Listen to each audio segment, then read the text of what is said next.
Mom told me, "You are the most useless child in this family." Everyone went silent. I looked at her and said, "Then stop begging me for money."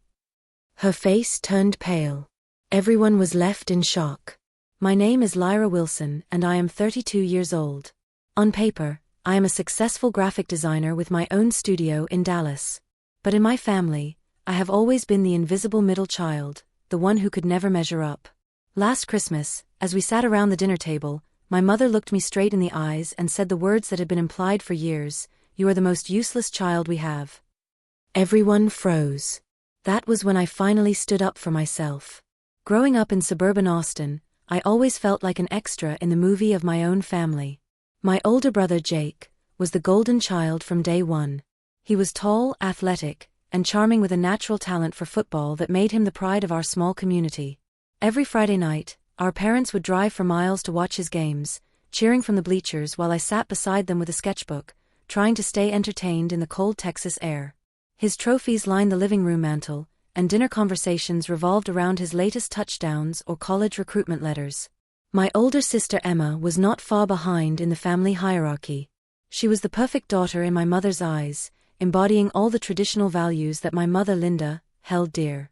Emma got married at 22 to her high school sweetheart, had her first child at 24, and settled into the role of devoted wife and mother with apparent ease.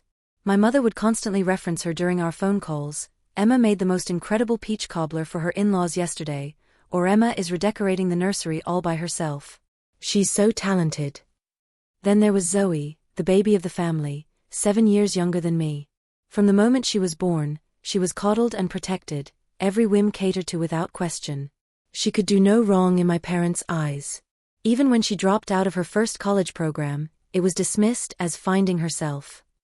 And when she maxed out her first credit card at 19, my parents paid it off without a second thought.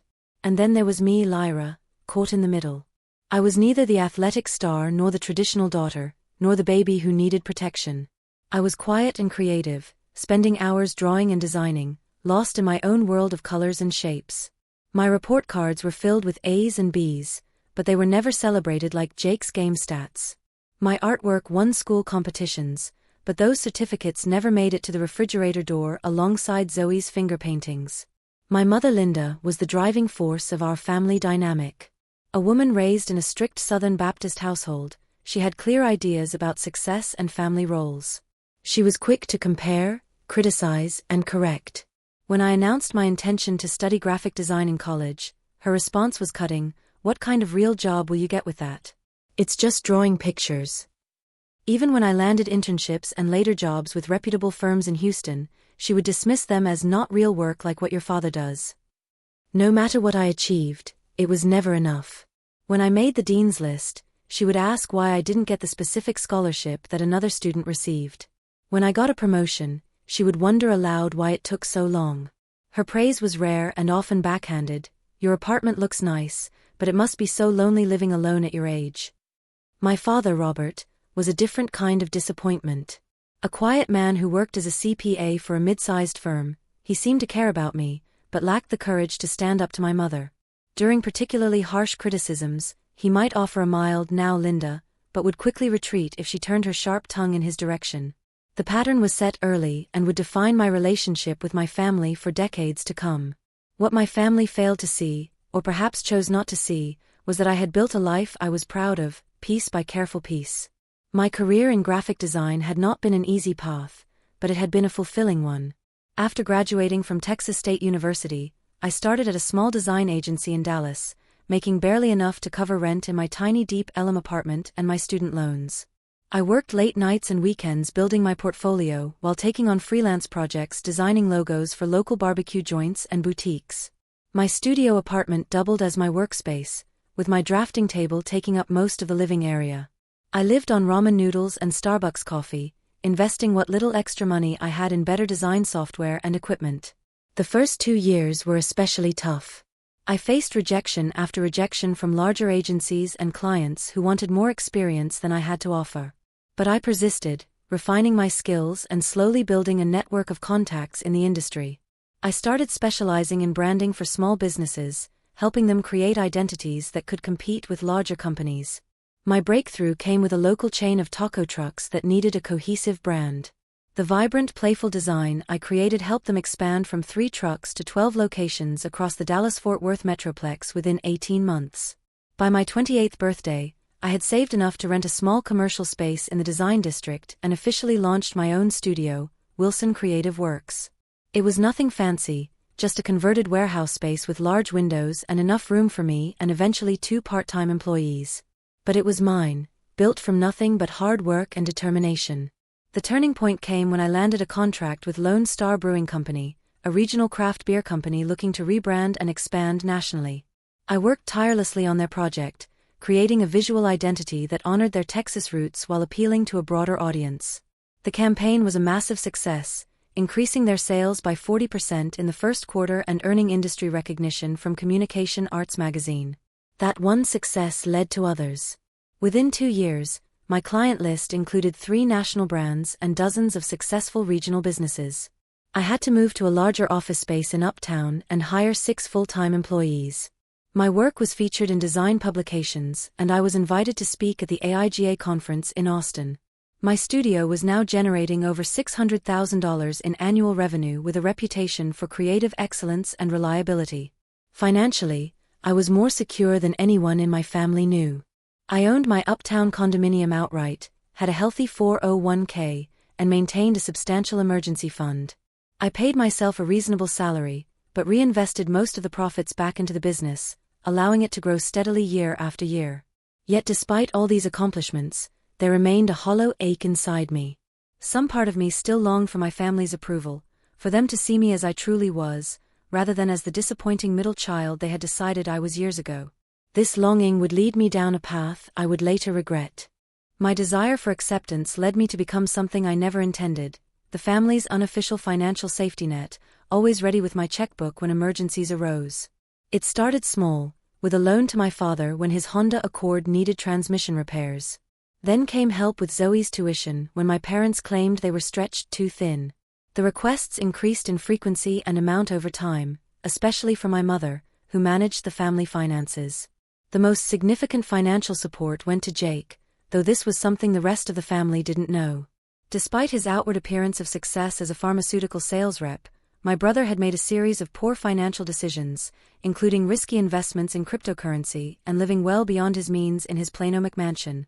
3 years ago, he came to me in desperation, facing potential bankruptcy and the loss of his home. "Lyra, I hate to ask this," he said during a desperate late-night phone call, "but I'm in a really tight spot. The bank is threatening foreclosure if I don't make a payment by month's end. I just need $30,000 to get them off my back until my commission comes through." $30,000. It was money I had been setting aside for expanding my studio into Austin. But seeing my golden brother brought low, hearing the desperation in his voice, I couldn't say no. I paid off his most urgent debts and established a payment plan, though he had yet to make more than token payments. I also contributed substantially to family events, often covering the cost of holiday meals at restaurants like the Capitol Grill or birthday celebrations while letting my parents take credit for the generosity. When my father needed a new suit for a cousin's wedding, I quietly bought it from Nordstrom and let him believe it was on sale. When my mother mentioned wanting new KitchenAid appliances, they mysteriously appeared as an early birthday present from a whole family, though I was the only one who paid. All of this assistance was given quietly, without acknowledgement or gratitude.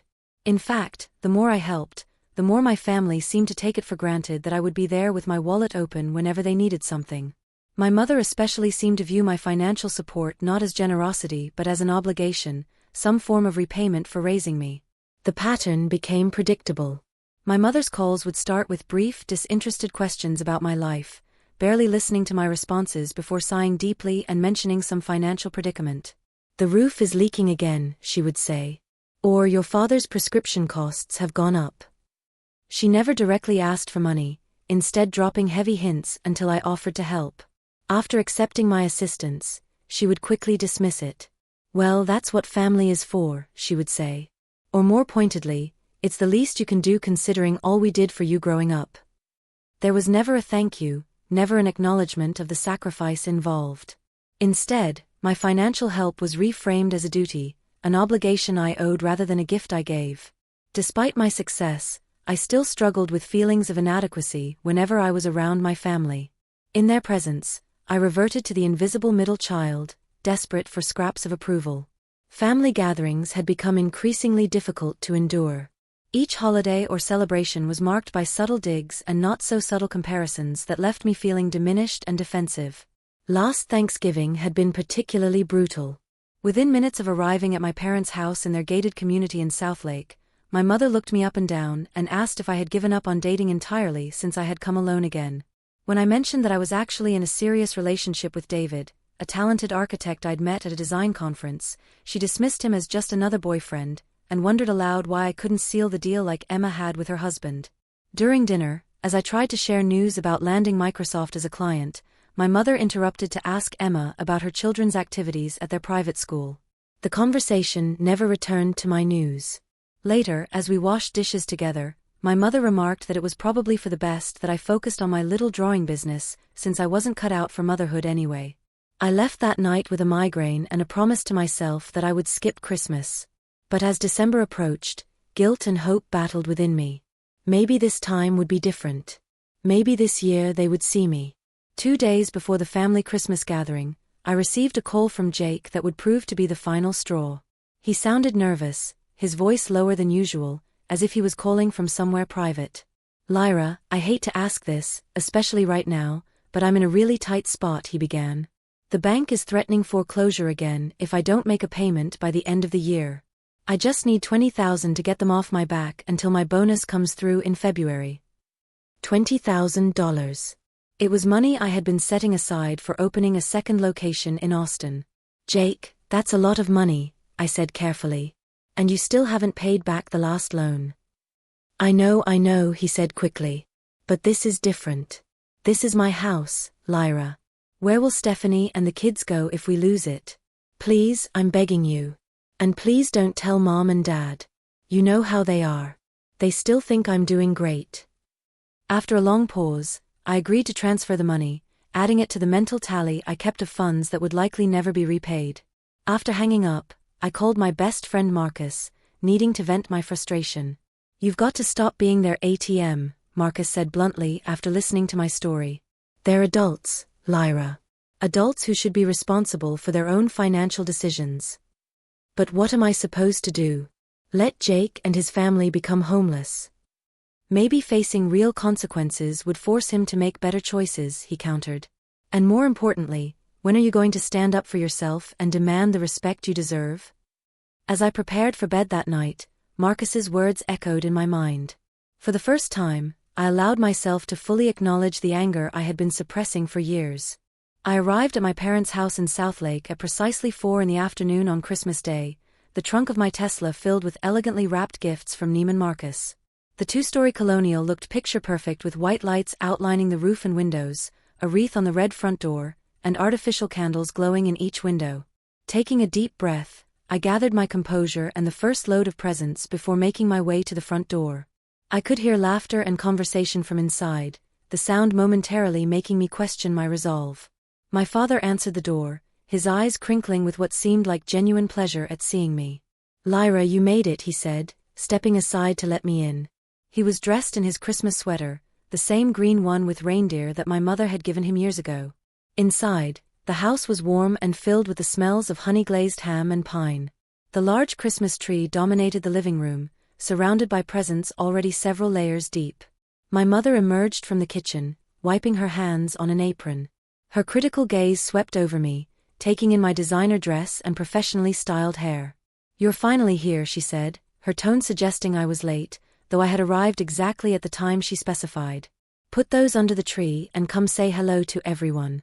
Emma brought her famous green bean casserole, and Jake is telling us about his new territory." The next hour was a whirlwind of strained greetings and forced conversation. Emma, immaculately dressed as always, gave me a quick hug before returning to her story about her daughter's dance recital. Jake clapped me on the shoulder with his characteristic overconfidence, though I noticed new worry lines around his eyes that makeup couldn't hide. When it came time to open gifts, I watched as my carefully selected presents were received with muted appreciation. The expensive leather briefcase I had bought my father from Coach earned a polite thank you. My mother briefly admired the spa package and Hermès scarf I had given her before setting them aside to organize the gift opening for others. As we moved to the dining room for dinner, I found myself seated at the far end of the table, opposite from my mother at the head. The symbolism wasn't lost on me. Jake and Emma occupied the places of honor nearest our parents, with their spouses and children filling in the middle. Zoe sat on my mother's right side, leaving me isolated at my end. Conversation flowed around me like water around a stone. My mother asked detailed questions about Jake's work, nodding with approval as he boasted about potential clients, all of us pretending not to know about his financial troubles. When he mentioned a luxury cruise he was planning for summer, I had to take a long sip of wine to keep from commenting. Emma dominated the next segment with stories of her children's accomplishments and her extensive volunteer work at their exclusive private school. My mother beamed with pride, frequently asking for more details about the school fundraiser Emma was chairing. Then my mother turned her attention to me, and everything changed. "You know, Lyra," my mother said, suddenly turning her attention to me for the first time since we sat down, "you should consider volunteering somewhere. It would be good for you to get out and meet people, especially since you spend so much time alone with your computer." Before I could respond that I already volunteered regularly with an arts program for underprivileged youth, Emma jumped in. "Oh Mom, you know Lyra is busy with her design stuff," she said, her tone suggesting that my career was a hobby rather than a successful business. "Not everyone has time for community service." I took a sip of wine, reminding myself of my resolution to stand up for myself. "Actually, I volunteer twice a month with an arts program for kids from low-income neighborhoods," I said, keeping my voice even. "And my studio donates design services to several nonprofits annually." There was a brief pause before my mother simply said, "Well, that's nice," and turned to Zoe. "Tell everyone about your new internship, dear." When there was finally a lull in the conversation, I decided to share my own news. "My studio was actually featured in Communication Arts last month," I said, trying to keep my tone casual. "They did a 4-page spread on our rebranding work for Microsoft." "Oh, is that one of those online magazines?" my mother asked dismissively. "No, it's one of the most prestigious print publications in the design industry," I corrected. "Being featured is a significant achievement." "Speaking of achievements," my mother said, already turning away, "Emma, did you tell Lyra about Chloe making honor roll again?" My news was dismissed before it could even be properly acknowledged. I felt the familiar sting, but reminded myself that their validation wasn't necessary for my success to be real. My mother's expression hardened. "There's no need to exaggerate, Lyra. We all know graphic design is just a step above making posters for school events." "I'm not exaggerating," I said firmly. "My business employs 8 people full-time and generates over $600,000 in annual revenue." My mother put down her fork with a sharp clink. Her eyes narrowed as she looked directly at me. "If you're doing so well, why do you insist on living alone in that tiny apartment? Why aren't you married with a family like your sister? Success isn't just about money, Lyra. And frankly, I've always thought you exaggerate your accomplishments. You've always been our dreamer." I sat perfectly still, feeling as if I had been slapped. "My condo is over 2,000 square feet, Mom. You've never even visited it." She waved her hand dismissively. "The point is, at your age, you should have more to show for your life than some drawings and a fancy apartment. Emma has given us 3 beautiful grandchildren. Jake has built a successful career in a respectable field. Even Zoe is finding her way." The tension around the table was palpable now. My father cleared his throat uncomfortably. "Linda, perhaps this isn't the time." But my mother wasn't finished. She leaned forward, her voice dropping to that quietly cutting tone I knew so well. "Let's be honest, Lyra. You've always been different, always in your own little world. We've tried to guide you toward a more conventional path, but you insist on this artsy lifestyle. And what do you have to show for it? No husband, no children, just clients who could replace you tomorrow." I stared at her, barely breathing. "The truth is," she continued, "you are the most useless child we have." The words hung in the air like smoke. Jake looked down at his plate. Emma shifted uncomfortably. My father half rose from his seat, his mouth opening but no words coming out. Zoe's eyes widened in shock. Something broke inside me in that moment, but it wasn't my spirit. It was the chain of silence and accommodation that had bound me for decades. I slowly stood up, my napkin falling forgotten to the floor. I looked directly into my mother's eyes, no longer afraid of her judgment. Then stop calling me when you need money. The silence that followed was absolute. My mother's face drained of color, her mouth opening slightly but no sound emerging. My father stared between us with confusion and alarm. "Angela, what are you talking about?" he asked, though the uncertainty in his voice suggested he already knew. "Let me tell you all what useless looks like," I continued, my voice gaining strength. "Useless is not the person who has built a successful business from nothing. Useless is not the person who paid for Dad's car repairs last year when the transmission went out. Useless is not the person who covered half of Zoe's tuition when you claimed you couldn't afford it." I turned to Jake, who still wouldn't look at me. "Useless is not the person who saved your house from foreclosure 4 separate times, Jake. $20,000 just 2 days ago, remember? On top of the $50,000 you already owed me." Jake's wife gasped, turning to her husband. "Jake, is that true? You told me your boss gave you an advance." "For years I've been covering for all of you," I said, looking around the table. "You've called me at least once a month for the past 5 years asking for money, Mom. The new refrigerator, I paid for it. Dad's heart medication not covered by insurance, me. The roof repairs last spring, also me. I've given this family over $150,000 in the past 3 years alone, and not once has anyone said thank you." My father sank back into his chair, his face ashen. "Lyra, I didn't know. Your mother told me those things were covered by savings." "Of course you didn't know," I said softly. "No one was supposed to know. It was our family's dirty little secret that the useless daughter was the one everyone turned to when they needed bailing out." I took a deep breath, suddenly exhausted. I have a successful business that employs 8 people. I own my home outright. I have savings, investments, and a retirement plan. I volunteer regularly, have wonderful friends, and am in a loving relationship with a man none of you have bothered to meet. By any objective measure, I'm not just doing well, I'm thriving. But in this family, none of that matters because I didn't follow the prescribed path. Without another word, I walked to the front door and stepped out into the cold December evening. As I drove away, Christmas lights blurring through my tears, I felt something unexpected, not regret or anger, but a profound sense of freedom. Over the following months, tentative reconciliation began. My mother started therapy. My father began standing up to her. My siblings slowly acknowledged the financial realities they'd ignored. The family I'd fought so hard to be seen by finally began to see me, but more importantly, I'd learned to see myself clearly, independent of their approval.